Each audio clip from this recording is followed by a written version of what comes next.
Tech versus Magic, two longtime lovable 2D franchises that are worlds apart, are about to collide today. When we throw Zero into Dracula's castle, will he be able to make it through, or will he be sent to the retirement home? It's time to answer this random question, so grab your favorite vampire and strap in. Now here's the quick spoiler warning. If you don't want these games spoiled for you, it would be best to head out. Now moving along, Castlevania, specifically Symphony of the Night, is the game we're going to throw Zero into. And Zero's story will start right as the Richter portion at the beginning of the game ends. And we'll have Zero going for the true ending of the game. Richter needs a happy ending too, after all. Now, many of you know about Megaman, but it's time to go from hero to Zero. And we'll be using the Zero from Mega Man Zero 1 through 4. Now, Zero is no stranger to combat. He's actually quite good at it. I guess that's why he's a maverick hunter. Like Mega Man, Zero has access to a blaster and can learn many different abilities to help him out in combat. He also has access to his awesome Z-Saber that can cut through pretty much anything,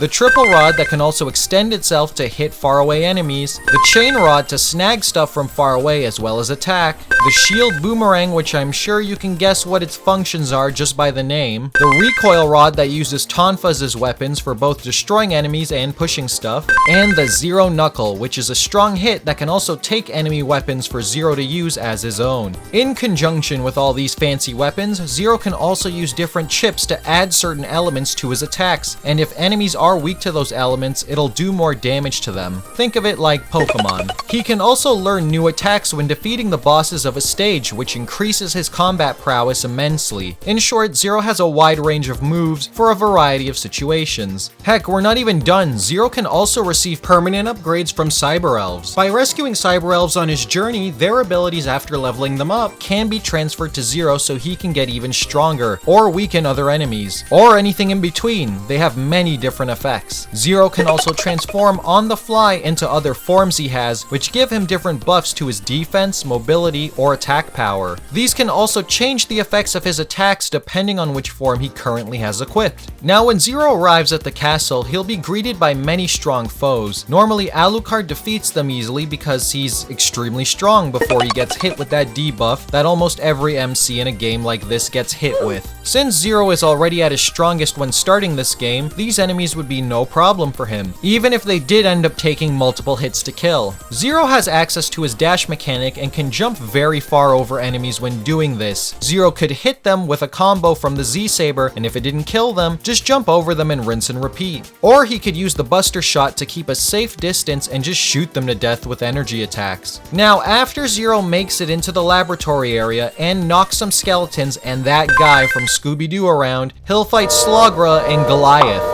Now this boss is a joke for Zero. Every time Slogra gets hit, he jumps back into the arms of his beloved to escape danger, and then he tries to drop down again. Zero with his dash could easily dodge those attacks, and with the triple rod and chain rod attacks, he can hit them both while they're airborne, so Zero would make quick work of these two. Afterwards, Zero would encounter Maria. Zero would ask where he is, and Maria would be confused as to why Zero looks the way he does, but she explains the situation anyway. After understanding all the information, Zero agrees to defeat this Dracula person if it's in the best interest for humanity's safety. As he continues on, he'd fight against the booty lizards and that flower from Jumanji. With attacks from enemies like these, Zero could use his shield to block them since it can block small projectiles easily, and can also hit enemies from a good distance and height. And Zero would then encounter, well, himself. The magic mirror shows Zero who the fairest one of all is, and Zero has to duke it out with himself. Zero thought to himself, did Dr. Wily have another version of him locked away in this castle? Normally Alucard would fight against himself here, but since it's Zero, that's going to change. Now this Zero has access to all the same weapons and attacks our Zero does. It's honestly just a matter of can Zero outplay himself, and the answer to that should be yes. While this copy does have access to everything Zero has, its fighting patterns usually leave it wide open, which is how Alucard defeats it. The same should apply to Zero. While it does have the attacks, you could say it lacks the brain power of its original. After 0-0, Zero would destroy literature and come across an old man. Zero would obtain the item he needs in order to unlock the magically sealed doors and move on. And after a quick run-in again with Maria, he'd make it to the tower with many flying enemies and those damn birds. Luckily, Zero can climb fast and quick. Zero can wall jump off of not just other walls and structures, but the same ones as well, making climbing very easy for Zero to accomplish. He also has many aerial attacks. One of the most efficient to use here would be his aerial Z-sword attacks where he spins in midair. As he makes it further up in the tower, it's time for the next boss, the Hippogriff. This boss is arguably even easier than the first one for Zero. It flies very slowly and breathes a small stream of fire. Zero could attack it while it's flying or shoot it with long-range attacks as well, and since he's so far away, there's no risk to Zero being hurt. After a few hits, it would fall over dead. As for the clock area, normally you can use that time stop equip to have it open up the areas in there. Zero himself does also have access to a time stop effect he can use, so he should theoretically be able to do the same with it. After defeating some more enemies, he'd make it to Richter. Zero wouldn't have a clue who he is, but would know from his evil monologuing he was bad news. That's when he'd be attacked by both the Minotaur and Werewolf. The Minotaur is slow and easy to evade, but he would need to be ready for their simultaneous dash attack. As long as Zero times a jump though, he'll be okay. Zero could also use his ice element on them if he wanted to keep one in place while attacking the other.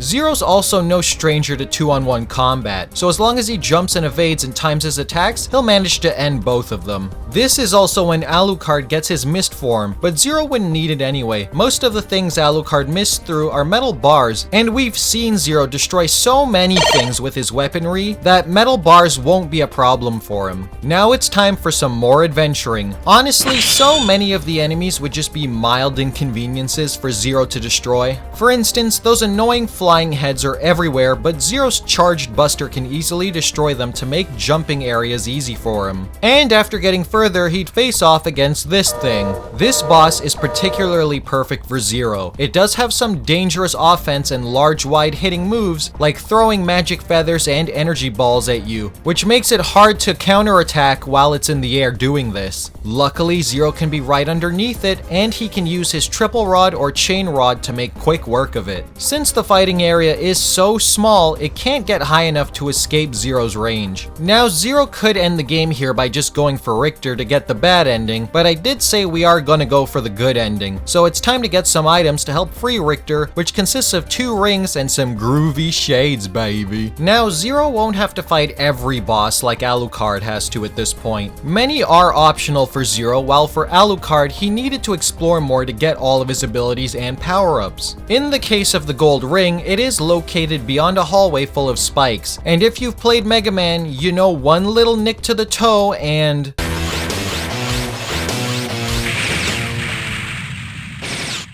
But remember those Cyber Elf abilities I told you about earlier? There is one that lets Zero survive spikes, and it makes it that he doesn't die instantly. He'll still take some damage, but he can make it to the end of the hallway with how big his health upgrades are, and coupled with how many sub-tanks he can carry, Zero would have enough HP to grab the ring and get out. The silver ring is located in what looks like a save point, but it isn't. It's a way to the Nightmare Realm, where Zero would see things from his past that haunt him. He'd see X on the brink of death, telling him to give up on his quest and blaming him for his death. Zero would know that X wouldn't tell him to give up though, and that's when the succubus would appear out of the illusion. Zero would be pissed off at her for making him watch X die again, and the succubus would taunt him into a fight. Now the succubus stays high into the air and uses many piercing attacks to do damage, and can also create illusions, and you have to find the correct one to hit. Now if only Zero had experience fighting enemies like that. This wouldn't be new for Zero, and he'd be able to find the real succubus during the fight. Again, the triple rod and chain rod would be his go-to weapons for this fight, since she is flying up high. But in case they didn't reach, Zero can also jump high as well using the recoil rod. Her attack patterns would be downloaded by Zero, and after a few attacks, she'd fall to him. Now with both rings in hand, he'd go back to the clock room and make his way down into the secret passage to face off against Maria, who wants to test Zero to see if he could defeat Dracula. Now Maria uses a combination of both physical attacks and can summon the zoo to attack you. The animals will rush at you, dealing damage. Now Zero could wall hop to avoid being run over by the stampede of animals and be out of range of her attacks while charging his weapons in max power to look for an opening and then attack.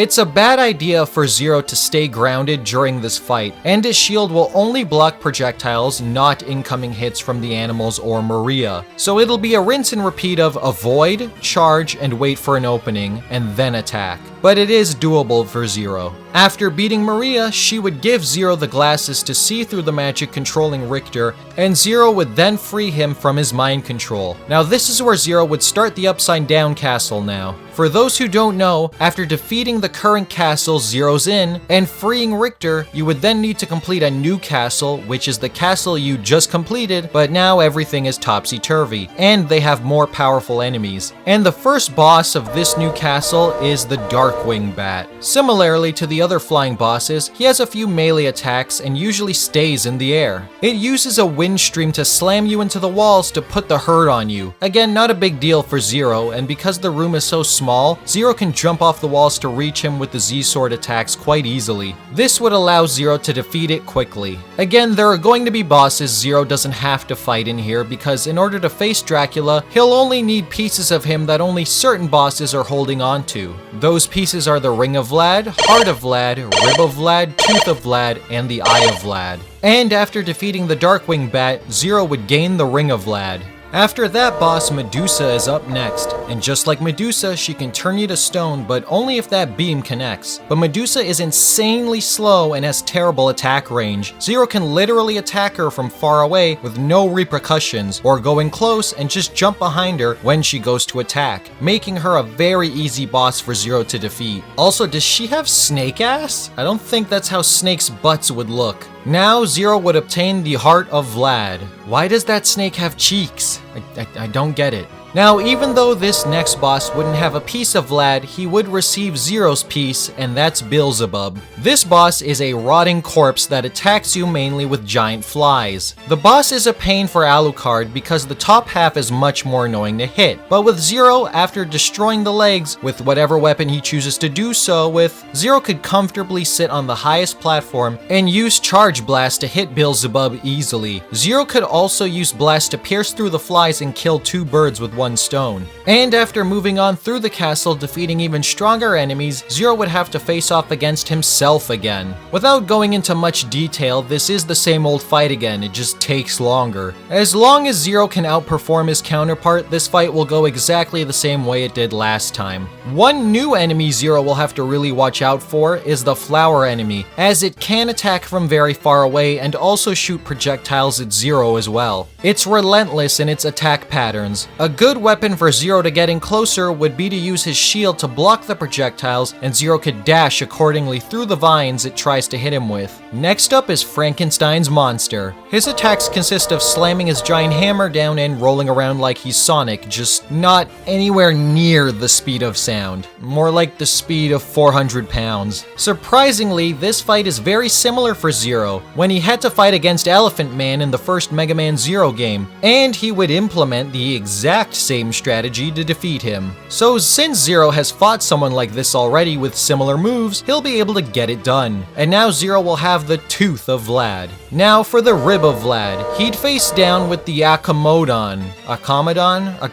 The Mummy. This thing has a short-range physical attack and can spew slow-moving gas that hurts you when you make contact with it, kind of like entering a public bathroom. Because of Zero's long-range weaponry, this is another boss battle that just goes very well for Zero. Zero could also equip the flame chip because technically, those bandages should catch fire. But even if they couldn't, Zero could just shoot him to death from very far away without ever worrying about being hit. He'd just have to line up his shot and go pew pew pew pew pew pew pew. Now it was just the Eye of Vlad that was left, which Death was in possession of. Now this boss would be a bit more challenging than the others. Death can summon many blades at once that he could then shoot at Zero to do damage to him. Luckily, these blades can be destroyed. If Zero wanted to as well, he could equip his defense form so he'd be able to tank most of these hits. Death also can summon bigger red blades to attack Zero and fast-moving ghost skulls. The best thing for Zero to do when these come up would be to gain distance and shoot shoot from afar. Death does leave itself open though when it charges for these attacks for a long period of time, which would give Zero the chance to hit it continuously. Eventually, Zero would fight the second form of Death. However, the second form is arguably even easier than the first, and Death will throw his giant weapons at you but leave his back completely open to attack if you get around him. And like most bosses who do that in this game, Zero could take full advantage of it with his myriads of attacks. Now Zero would have the final piece he needed.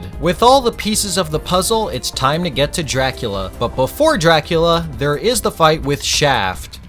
No, not that Shaft. Shaft would tell Zero that he was the one controlling Richter and never thought he'd make it this far, but Shaft also didn't sense that Zero was human and asked what he was. Zero took out his sword and said he didn't need to know what he was, all he needed to know was that he'd retire him. Now Shaft is also straightforward. He'll float around the room while his green balls attack you, and can summon electricity to shock you that moves along the walls. Again, defense form could be good here for Zero to just caveman and tank hits while attacking Shaft. Not much else to say about this fight, pretty straightforward with Zero winning. And this isn't Zero's first time handling balls, he's an expert at this by now. Now the time has come to face Dracula. He'd congratulate Zero on making it as far as he did, but told him his time was up. Zero would tell him he wasn't the first person he beat who tried to destroy humanity, and he wouldn't be the last. Dracula plainly told him he was a fool for coming this far, and he'd start his destruction with him.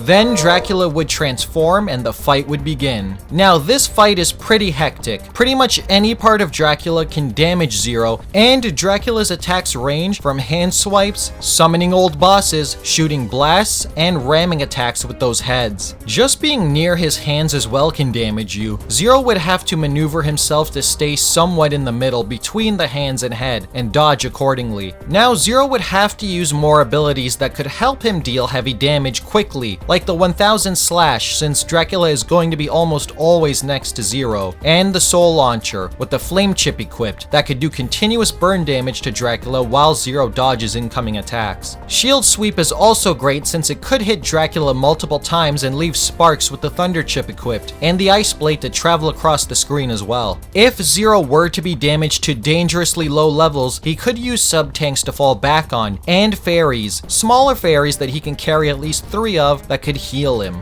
Zero's life gauge should be stable enough that if the fight did take a bit longer, he should be okay. There is no wall during this fight for Zero to latch onto, so Zero would have to time his dashes and jumps, or again use defense form to trade blows with Dracula. Zero's techniques and energy-based attacks should be enough and finally could end Dracula, and stop the destruction he had intended for humanity. Now with Dracula defeated, Zero could rest easy that humanity would be safe from this evil. Zero had seen enough people he cared about die and didn't want Maria or Richter to have to go through that as well. As the castle fell, the 3 of them looked on, but Zero began to teleport and then he vanished. Maria and Richter hoped one day they'd see him again. As Zero returned, he was greeted by his friends who had brought him back, and they asked what ended up happening to him. Zero said it was a long story and he'd tell them after he got some rest. But then their base got invaded and Zero would have to put that rest on hold. So could Zero survive Castlevania Symphony of the Night? There is a good chance he could. Zero has so many different abilities and forms he wouldn't even need to use all of them in order to get through the castle. Many of the enemies Zero fights in Megaman have much faster attack patterns and better ranged attacks than the ones in Castlevania.